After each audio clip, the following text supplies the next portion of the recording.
निर्मला अभी शॉपिंग करके घर में आई ही थी कि देखा दरवाजे पर मनोरमा जी कुर्सी लगाकर बैठी थी। मनोरमा जी को यूं घर के दरवाजे पर बैठे देखकर निर्मला ने पूछा, मम्मी जी आप दरवाजे पर क्यों बैठी हुई हो? मनोरमा जी ने घर के दरवाजे पर लगे हुए ताले की तरफ देखकर कहा, बहू दरवाजे पर ताला लगा हुआ है, मेरे पास इसकी चाबी नहीं थी, इसलिए दरवाजे पर बैठी हुई हूँ। निर्मला ने दरवाजे की तरफ देखा और फिर कहा, अरे हाँ, मैं जल्दी जल्दी में आपको चाबी देना भूल गई थी, मैं अभी दरवाजा खोलती हूँ, कहकर निर्मला ने अपने पर्स में से चाबी निकाली और दरवाजे का ताला खोलकर अंदर हॉल में आ गई। सारे शॉपिंग के बैग्स सोफे पर रखे और रसोई में पानी पीने चली गई। पीछे पीछे मनोरमा जी भी हॉल में आ गई। सोफे पर बैग्स देखकर मनोरमा जी बोली, बहू लगता है आज तो बहुत सारी शॉपिंग करके आई हो। उनकी बात सुनकर निर्मला रसोई से बाहर आई और बोली, हाँ मम्मी जी, कुछ जरूरत का सामान खरीदना था, बहुत दिनों से सोच रही थी जाने की। फिर बच्चे भी अक्सर कह रहे थे कि उन्हें स्कूल बैग्स पानी बोतल चाहिए थे, तो सोचा आज ही शॉपिंग कर आऊं, इसलिए चली गई, नहीं तो कल कल करते हुए काफी दिन निकल गए थे। निर्मला की बात सुनकर मनोरमा जी बोली, अरे बहू तुम शॉपिंग करने जा रही थी तो मुझे भी बता देती, मुझे भी अपनी जरूरत का सामान मंगवाना था।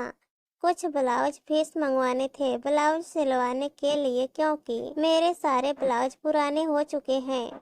साथ ही नई चप्पल भी मंगवाने थे, पुराने चप्पल टूट गए और आने जाने में मुझे घर के चप्पल ही पहनना पड़ रहा है। अब मम्मी जी अचानक से प्लान बन गया तो शॉपिंग करने चली गई, कभी और जाऊंगी तो फिर आपकी जरूरत का सामान भी ले आऊंगी, कहकर निर्मला सारे बैग्स उठाकर अंदर चली गई। इतने में बच्चे स्कूल से आ गए और आते ही अपनी दादी मनोरमा जी से बोले, दादी दादी मम्मी शॉपिंग से आ गई।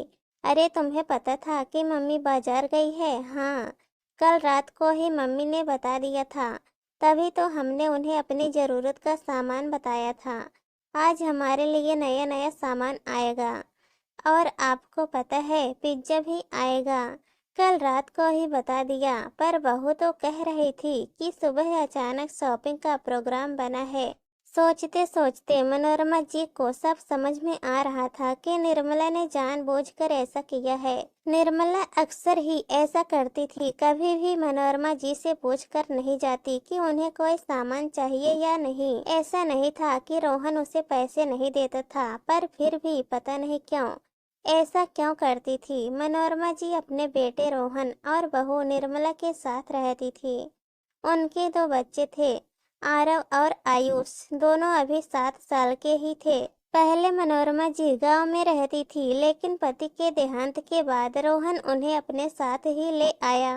पहले रोहन और निर्मला किराए के घर में रहते थे, लेकिन गांव से आने पर मनोरमा जी ने गांव का मकान बेच दिया और शहर में नया मकान खरीद लिया। रोहन के कहने पर मकान उन्होंने अपने नाम से ही लिया। अब इस घर में वो लोग सब मिलकर रहते थे। तभी निर्मला कमरे से निकलते हुए बोली, कोई पिज्जा नहीं आ रहा है, मैंने पिज्जा खरीदा ही नहीं, इतना सारा सामान हो गया था मेरे पास, इसलिए मैं पिज्जा लेकर नहीं आई हूँ। और अब चलो अंदर, फटाफट कपड़े चेंज करो, मम्मी जी आप भी अपने कमरे में जाकर आराम कर लो, कहकर निर्मला दोनों बच्चों को लेकर अपने कमरे में चली गई। इधर मनोरमा जी भी अपने कमरे में जाकर आराम करने लगी। शाम को रोहन घर पर आया तो बाहर हॉल में ही बैठ गया। मनोरमा जी भी वहीं बैठी हुई थी। तब दोनों बच्चे खुशी खुशी उसके पास आए। उन्हें खुश देखकर रोहन उनसे बोला, आज क्या बात है, तुम दोनों बड़े खुश नजर आ रहे हो, कोई खजाना मिल गया क्या? पता है पापा, मम्मी हमारे लिए नया नया सामान लेकर आई हैं। दोनों खुशी खुशी एक साथ ही बोले, अच्छा तभी इतने खुश हो रहे हो, क्या लेकर आई है तुम्हारी मम्मी, जरा हमें भी तो बताओ। यहाँ नहीं, पहले आप कमरे में चलो तभी बताएंगे। क्यों, यहाँ बताने में क्या प्रॉब्लम है? जाओ सामान यहीं लेकर आओ, मैं तो यहीं देखूंगा। नहीं पापा, आप कमरे में चलो, यहाँ तो दादी बैठी हैं, दादी के सामने सामान नहीं दिखाना है। अचानक आई उसने कहा। उसके ऐसा कहते ही पूरे कमरे में खामोशी पसर गई। निर्मला के हाथ रसोई में काम करते हुए रुक गए। तभी आरव रोहन के पास आकर धीरे से बोला, और आपको पता है, मम्मी पिज्जा भी लेकर आई है। हम लोगों ने अपने कमरे में बैठकर खाया था। आपके लिए भी मम्मी ने थोड़ा सा रखा है, इसलिए आप कमरे में चलो ताकि आपको भी आपका पिज्जा खिला दे। मम्मी दादी के सामने बताने से इनकार किया है। आरव ने कहा तो धीरे से ही था, पर कमरे में इतनी खामोशी पसर गई थी कि वो आवाज सबको सुनाई दी। ये सुनते ही मनोरमा जी की आंखों में आंसू आ गए। वहीं रोहन की निगाहें मनोरमा जी से टकराई तो उसने शर्मिंदगी महसूस की। अपनी नजरें नीचे कर ली। फिर रोहन ने दोनों बच्चों को बाहर खेलने भेज दिया। उसके बाद उसने निर्मला को हॉल में बुलाया और कहा, निर्मला, क्या सिखा रही हो तुम बच्चों को? तुम बाजार गई थी तो माँ के लिए सामान क्यों नहीं ले आई?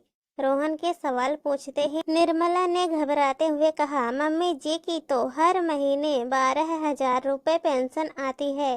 फिर भला उनके लिए मैं क्यों सामान खरीद कर लाऊं? हमारे लिए तो तुम अकेले कमाने वाले हो, जबकि मम्मी जी के पास अपनी पेंशन है। तुम्हारी कमाई उन पर बर्बाद करने के लिए नहीं है, उस पर तो हमारा हक है। निर्मला की बात सुनकर मयंक शॉक्ड रह गया। तभी मनोरमा जी बोली, बहू, मैं भी तो इसी परिवार की सदस्य हूँ, फिर मेरे साथ ऐसा दोगला व्यवहार क्यों? अभी जो तुम मेरे साथ कर रही हो, तुम अनजाने में वो सब अपने बेटे को भी सिखा रही हो। वक्त बहुत बलवान होता है बहू।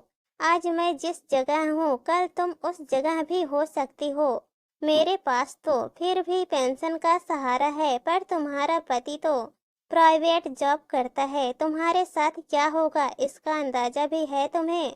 कहकर मनोरमा जी अपने कमरे में चली गई। मनोरमा जी के कमरे में जाने के बाद रोहन निर्मला से बोला, निर्मला, तुम इस तरह की हरकत करोगी इसकी मुझे उम्मीद नहीं थी। कल जब तुमने मार्केट जाने के लिए कहा तो मैंने तुम्हें पैसे निकाल कर देते समय ही कहा था कि मम्मी से भी पूछ लेना। उन्हें किसी चीज की जरूरत है तो उन्हें लाकर दे देना। फिर भी तुमने ऐसी हरकत की। मैं तुम्हारे पास से तो पैसे नहीं ले रहा हूँ, अपनी कमाई में से उन्हें निकाल कर दे रहा हूँ, और उस लायक मुझे मम्मी ने ही बनाया है। अगर मम्मी भी तुम्हारी जैसी सोच रखती तो आज भी तुम किराए के मकान में रह रही होती। तुम भूल गई कि मम्मी ने अपना मकान बेचकर हमें सिर पर छत दी है। और अगर तुम्हारी सोच ऐसी है तो सोच लो, तुम भी 2 बेटों की माँ हो, कल उनकी कमाई पर तुम्हारा भी हक नहीं होगा। आखिर निर्मला को अपनी गलती का एहसास हो चुका था। कोई भी औरत अपना भविष्य ऐसा बिल्कुल नहीं चाहेगी। उसने रोहन से माफी मांगी, साथ ही साथ मनोरमा जी से भी, और आइंदा कभी भी बच्चों के सामने उसने इस तरह की हरकत नहीं की।